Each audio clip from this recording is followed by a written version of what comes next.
这一年，火箭21岁。大家好，我是大神。今天呢，咱们继续带给大家1996年的莫斯考尼杯，火箭奥沙利文挑战美国的9球大神斯崔南的比赛的第3部分。哇哦，火箭还是继续用斯诺克球杆来冲球。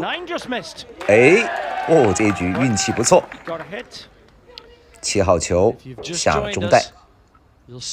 背后呢，咱们正在说2号球有干扰，虽然不是后斯诺，但是这个呢，打过台球的朋友都知道，这个2号球就在母球的旁边，对出杆的影响还是非常的大。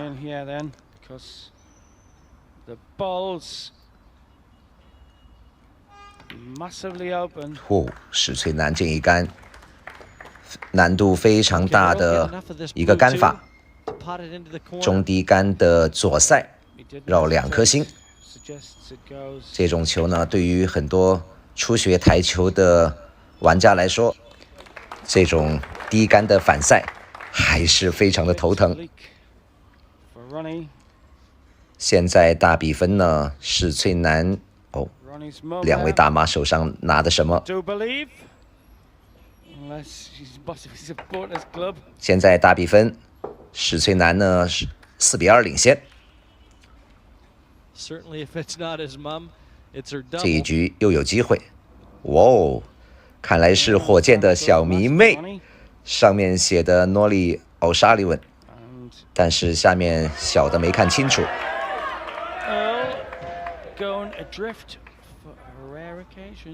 原来火箭在大洋彼岸也有这样的大妈迷恋。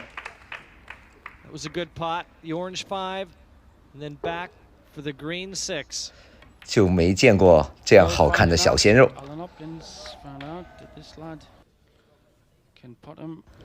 就在大妈们举牌欢呼的时候，史崔南呢又出现了一杆长台的失误，火箭有机会再扳回一局，没有问题。好的，4-3，再次将比分迫近。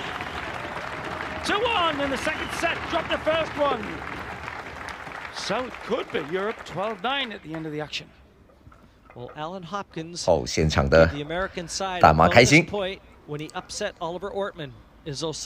英国的憨豆来了美国。这一局呢，应该是轮到史崔南来冲球。咱们看一下史崔南的冲球。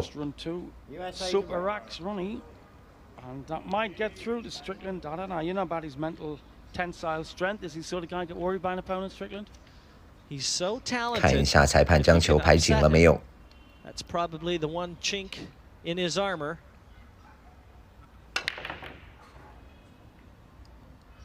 咱们看一下史崔南的冲球技术，在90年代呢，应该是还可以，但是放到今天来说，你要对比现在的这些职业球员，史崔南的这个冲球技术呢，就已经不行了。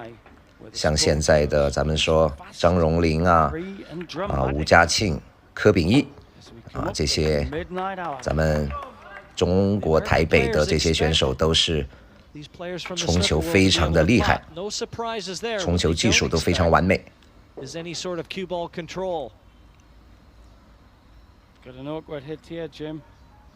这颗白球的走位导致了这颗进攻的失误，运气还不错。在昨天咱们前2天发的几期里面呢，广大球迷讨论非常激烈就是关于这个斯诺克球员打9球的问题，到底是不是降维打击？这儿呢，咱们亲身的经历说一下以前我也是斯诺克转打9球，打了几年。作为斯诺克选手呢，刚刚接触9球的时候呢，都会觉得非常简单。但是呢，越打越害怕，越打越害怕就像刚才火箭的那颗走位，因为9球桌的库边和台步完全的跟斯诺克不一样。而九球桌呢，更多是要依靠赛力，去依靠库边还有台步的尾速去控制白球。而斯诺克球员呢，往往认为进球简单，导致呢白球长期不到位，最后呢越走越远，越走越远，然后呢整盘球打到一半或者打了几颗之后呢就断了。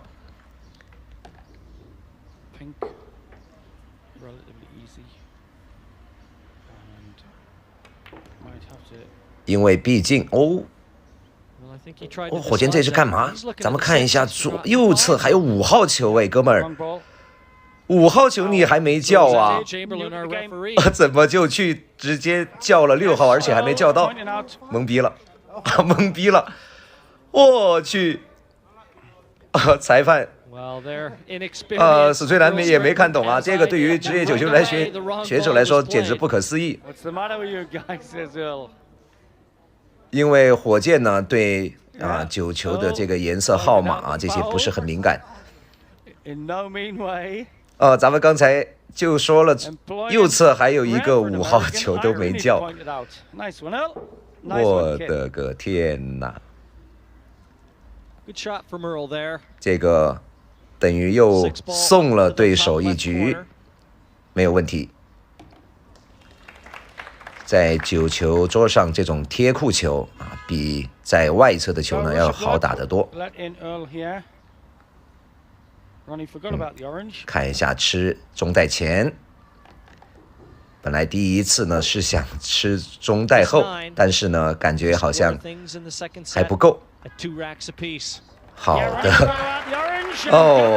史翠南很戏剧的拿下了火箭送的一局。现在比分来到了5比3。第9局呢是火箭的冲球局，看能否把握机会。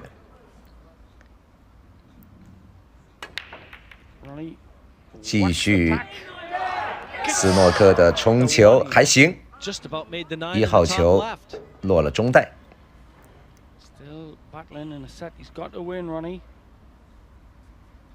咱们之前呢在放的97年的莫斯考尼杯火箭搭档戴维斯的比赛当中呢，咱们看一下火箭的冲球技术呢已经是大有改观了。这个呢是火箭第1年96年首次参赛。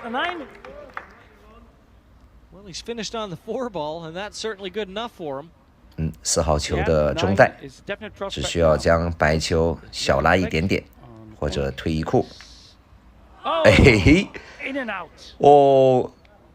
这只能说大意了。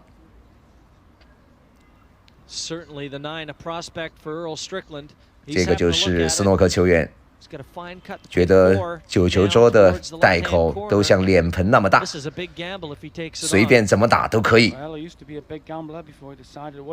这个球史翠南是想直接传9号，因为9号球呢就在袋口附近，而且贴着库边，只要挂到就有。哇，打呲了这一杆。史翠南呢也挥手示意了一下，看一下火箭的翻中袋，没有。这种球呢，如果对于9球的职业选手来说，这种中袋呢，进球率是相当高的，基本上是不会失误。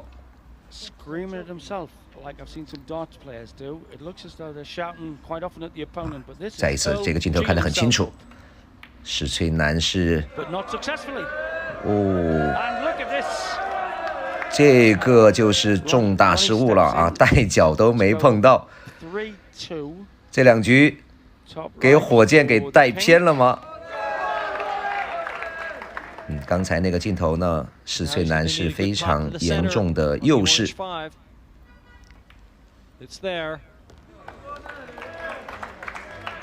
火箭再次获得机会。后看一下这个校位，还好，近距离的切球没有问题。8号球准进，小低杆。好的，这颗球可以免打，再扳回一局，同样也是史翠南送上的大礼，4比5，比分再次破镜。Stomping the floorboards with glee, this crowd in Essex really cranked it up. We had a little bit of lack of order earlier. I don't think we'll get any more because now the amazing sportsmanship and talent. 但是它这个上面显示的3比2 will stifle any kind of disrespect. So here we go for a vital rack. 没看懂啊，现在大比分应该是4比5，火箭还落后一局。And just to let the viewers at home know that FA Cup Classics will be shown at a later date. 第10局， You're watching a classic 史翠 right 南 now 的 here with 冲球 Strickland 局 and O'Sullivan. This is one we're going to stay with. This is the Mosconi Cup. It's poised at Europe 11. 在咱们给大家 9. 带来120局啊，史翠南跟埃弗伦魔术师雷耶斯的比赛之前呢，咱们会给大家做一期火爆浪子的视频，大家看一下他为什么叫火爆浪子，现场砸碎球杆，几次想要殴打观众冲撞裁判，大家想不想看？先给大家带来这一期之后呢，让大家对史翠南有一定了解之后呢，咱们再带给大家他跟魔术师的那一场120局的大战。这个呢，咱们也征求一下大家的意见。好的，看一下这杆冲球呢，白球飞到球台之外，火箭呢再次获得。咱们看一下有一个。看一下这颗2号的左侧底带，应该是有低杆让过8号，好的，很精细。上面有一个4传9的机会。Right now, what he's looking at is the awkward ball. That's a pink 4. He wants to see where he can leave the cue ball to possibly leave a 这个也是斯诺克球员，如果是9球选手的话呢，4号球有单下，应该就不会去传9了。火箭的小迷弟，好的，没问题，大比分扳成了5比5。明天咱们将带给大家这个系列的大结局，谁能最终赢得比赛，咱们拭目以待。谢谢大家观看。好了，咱们专心看球、接球和进攻。恭喜莫菲！好，今晚3点，咱们斯诺克大片《生死速递》拍摄于1986年。2位男主角围绕45000英镑的冠军奖金展开了搏命追击，剧情跌宕起伏，扣人心弦。故事的最后阶段更是荡气回肠，让人欲罢不能。大家好，我是大圣。今天的经典回顾带给大家的是1986年的大师赛决赛双厅决胜局。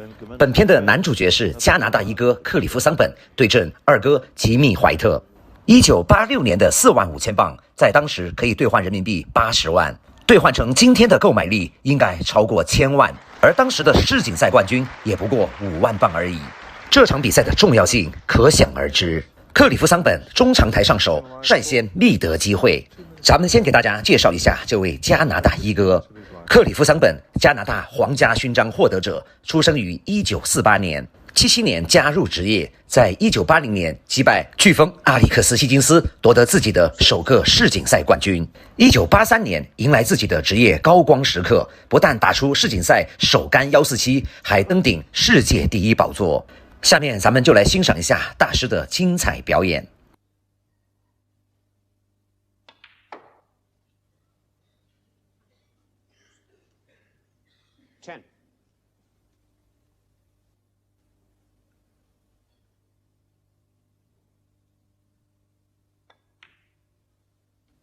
Just under it that one a little bit, Cliff Thorburn. Wanted to come out a little bit further. Maybe just catching this red now as he pots the black.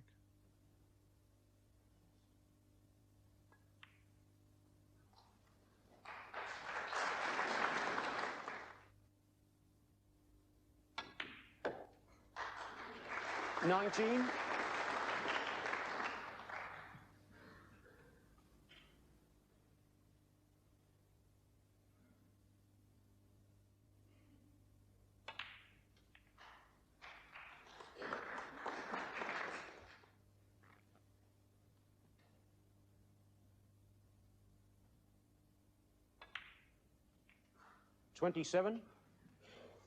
Well, the next shot is the all-important shot. Cliff let himself an angle on the black. He can get onto this one red by taking the pink.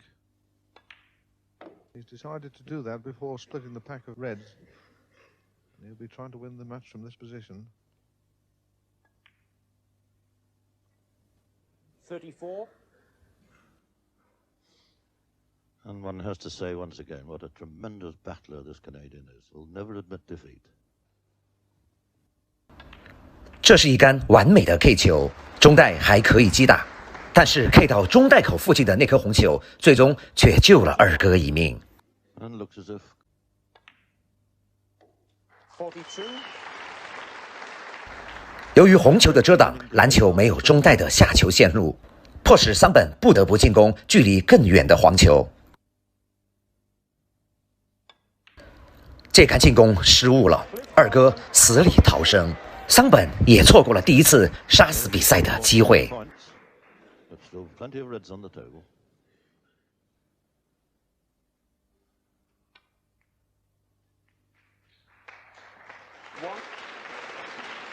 打进这样一颗简单红球，都能引得现场观众如潮般的掌声，二哥的人气可见一斑。但是接下来，二哥却打丢了这颗近在咫尺的黑球，这样的场景，咱们是否感到无比的熟悉？一番防守之后，桑本再次觅得良机，张弓搭箭，远台命中。此时的桑本领先了42分。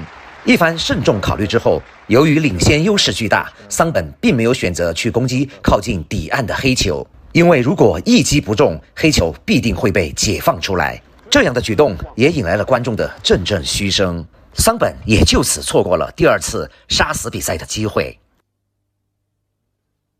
此时的二哥感觉心态已经快要崩溃，进攻防守都毫无章法。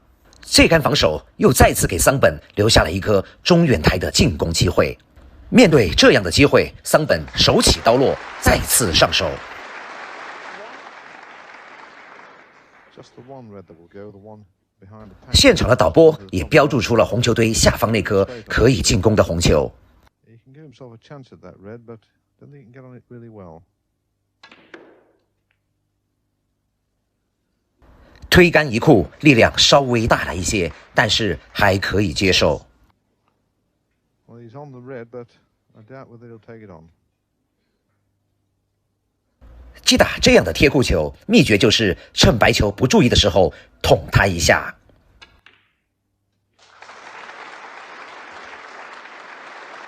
此时的红球堆已经炸散，中袋口附近还有一颗红球，只要能够推进黑球，势必就能拿下比赛。 And he's got the look of a young man who's really been going through it. 此时二哥的表情，咱们看上去怎么如此的熟悉？ 49 points in arrears. 桑本经过一番考虑之后，决定不再保守，能否拿下比赛，在此一搏。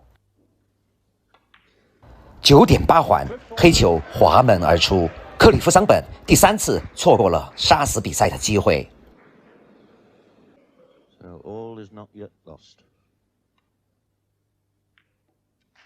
And the atmosphere out there at the moment, absolutely electric. I bet there's not a dry palm in the house.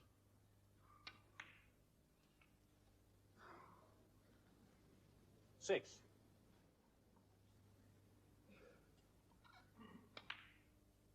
Well, Jimmy's 7. heart will now be pounding. He'll be realizing that this is his final chance to win this title. A tremendous amount of work to be done. Yellow and pink tied up. 15.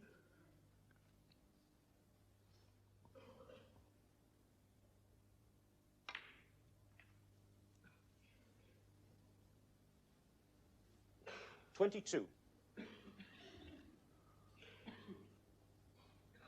Now, if Jimmy could get on the blue just at the right angle, so if he could take the cue ball to the baulk cushion and come up and nudge the yellow out, he might be in here with a chance. That's obviously 23. what he's got in mind.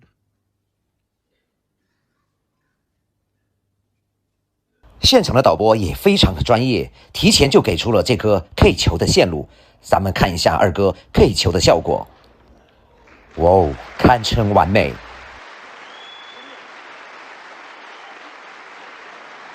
And now, Cliff Thorburns' turn to just sit and watch. 但是关键时刻，二哥再掉链子，大好机会再次拱手相让。这表情，哎，大胜的球迷们，你们已经看过多少次了？ Cliff Thorburn 21 points in front. Needs yellow and green to make Jimmy White require a snooker.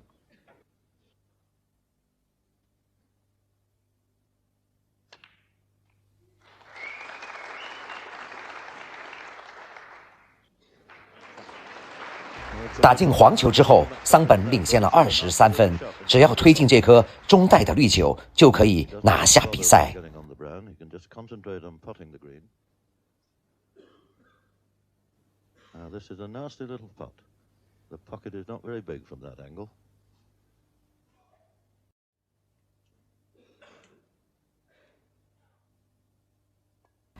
绿球滑门而过，桑本第4次错过了杀死比赛的机会。 In fact, missed that by quite a long way. He is at this moment. 二哥上场之后，冷静地选择了一杆防守。这杆防守有问题吗？大圣也觉得没有问题。电影好不好看，剧本很关键。桑本在连续错失了4次机会之后，在这个看似不是机会的机会面前，却突然翻带成功。兄弟们，你们相信他真是要翻带吗？反正大圣是不信。就这样，克里夫·桑本莫名其妙的超分了。 Well, that was quite extraordinary. All the hard work that both players have put. 刚刚尝到甜头的桑本想依葫芦画瓢，再次复制一个。我想这才是你的真实水平。 Thorburn 3.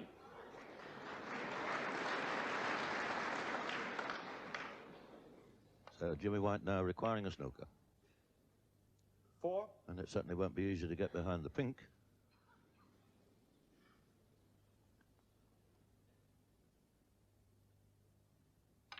此时的二哥感觉有点破罐子破摔，不但打进了咖啡，甚至连篮球也都打进，剩下2颗球，你该怎么做？ Thorburn needs to do after that is trickle the pink over the hole. 果然出了问题，桑本只要推进这颗粉球，一切便都结束了。这可是1986年的45000镑。屏住呼吸，走你！桑本就这样第6次错过了带走45000镑的机会。不过一切都还好，毕竟我已经超分了。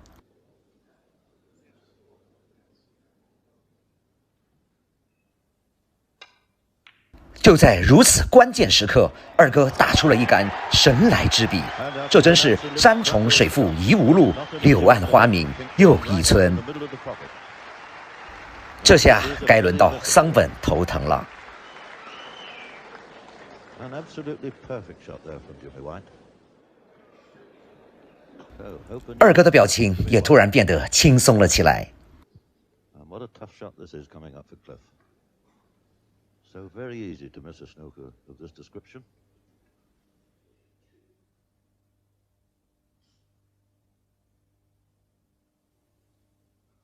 看一下桑本的解球，擦肩而过，这正印证了那句古话：只要我不慌，慌得变一定是你。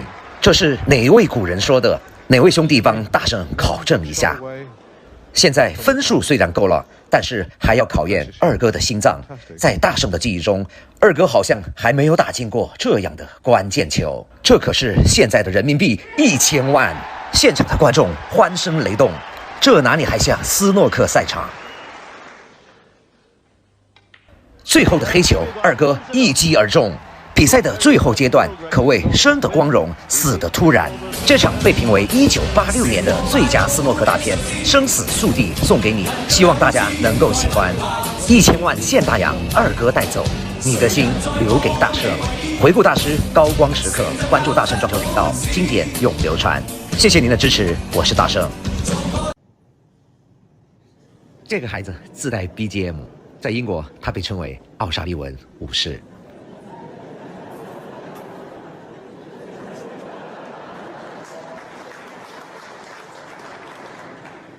大家好，我是大圣，今天给大家带来一段火箭奥沙利文对阵英国的一位小孩的表演赛。很巧的是，这个孩子的名字也叫诺尼，因此英国的观众把他称为奥沙利文武士。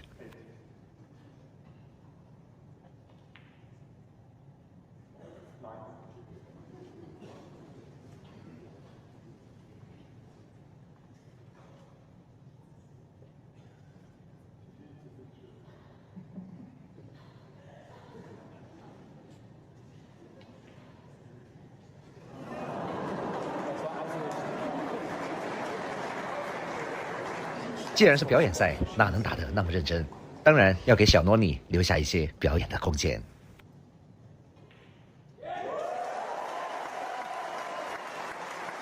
孩子，你的这颗进球让我想起了大澳的周小龙。打进这颗进球之后，你仿佛已经赢了6届世锦赛冠军、千杆破百的奥沙利文一世。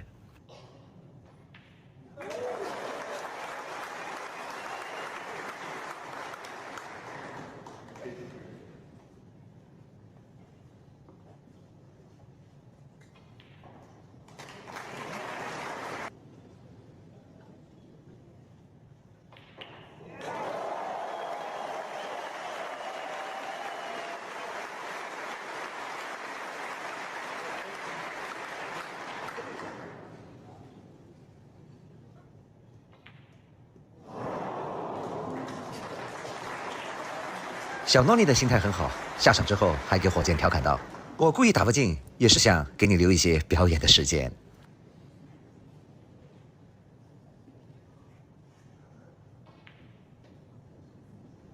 这咋好意思，兄弟？他们看我都已经烦了，还是把时间留给你。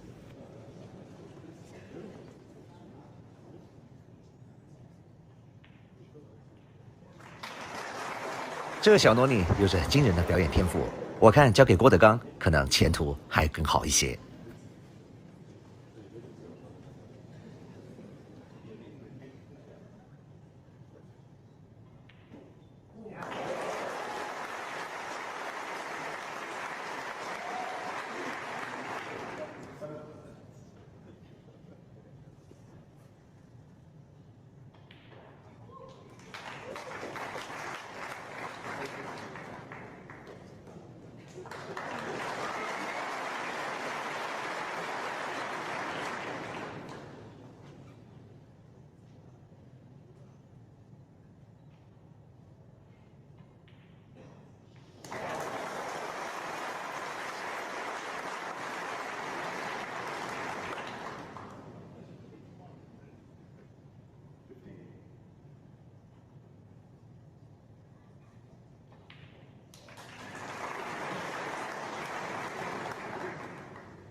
小诺尼的架杆号称排名全英国同龄年阶段的 No.1， 好吧，算我没说。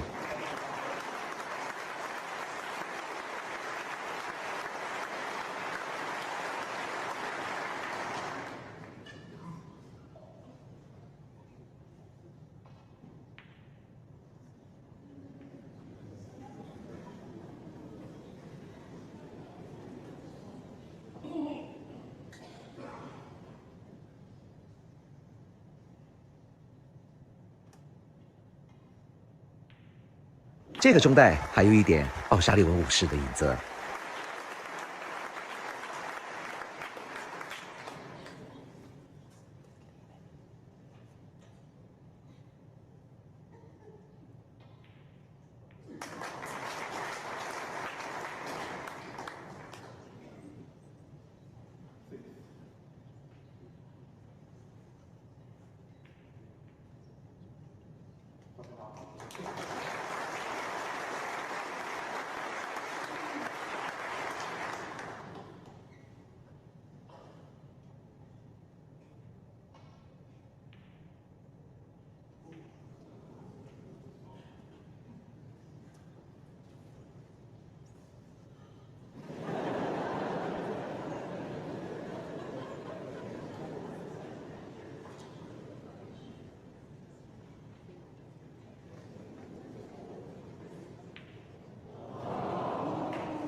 昨天大圣又不争气的看了一场威尔士公开赛的资格赛，就是咱们国内的流量大明星对阵高阳的那一场。比分虽然很惊艳，4-0，但是这个过程实在就没法说了。但是这些都不是最重要的，最让我不淡定的是比赛结束之后各大博主对这场比赛的评价。在这儿大圣也不怕得罪人，我就想说一句话，还要不要脸了？球打成这个样子，怎么又重返巅峰了？怎么又剑指冠军了？怎么又王者归来了？就昨天打那个球，别说碰见前16了，就是碰见前32，我想这个比分应该是倒着的4-0。咱们就别说火箭前几年的评价了，就说最近马叔、老张、萝卜、皇帝对他的评价吧。别人说的很含蓄，但是总结一下就是一句话：商业活动太多，没有练球。当然，支持他玩物丧志的球迷会说，怎么样？他拿的冠军还不够多吗？中国有哪一位选手可以比得上？你拿一个试试。而且有这样言论的球迷还不在少数，大圣都懒得回复，只想说一句：你们开心就好。大圣想说的是，34、35岁正是斯诺克这项运动的黄金年龄，753节、803巨头，无不是在这个年纪打出了自己的辉煌成绩。不奢求他像753节这3个老家伙这么敬业，至少克鲁斯堡他还没有登顶过，就不能称为真正的世界冠军。大圣每次都不争气的继续看他的比赛，就是想看到他有真正的反思过，实现真正的王者归来。但是至少目前我没有看到。今天的二哥吉米怀特打得再差，咱们都会报以热烈的掌声以及崇敬的目光，因为二哥为了自己的理想从没有放弃过。业精于嬉而荒于嬉，小时候的那部动画片《骄傲的将军》，我希望他再翻来看看。本不想说，但是又说了那么多废话，大家今天就当我是唐僧好了。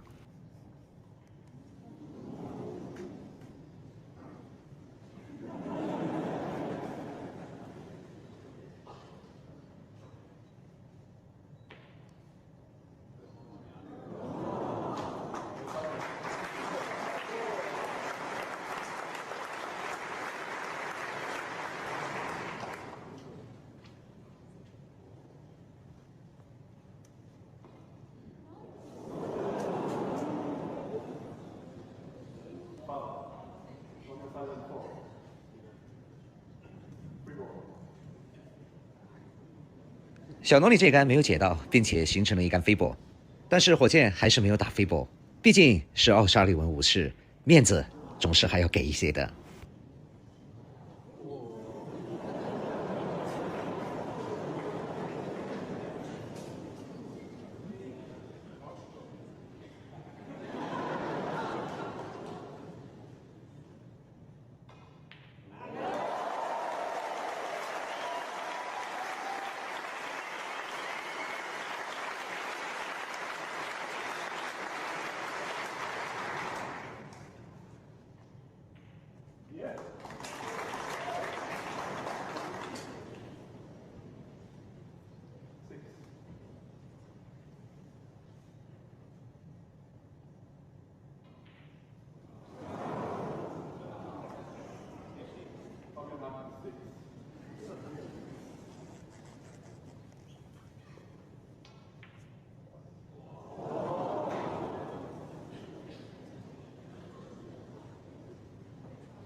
比赛的结果并不重要，重要的是奥沙利文一世跟奥沙利文五世两位罗尼打了一场开心的比赛，并且给小罗尼留下了一个美好的记忆。回顾大师高光时刻，关注大圣装修频道，经典永流传。谢谢大家观看，我是大圣。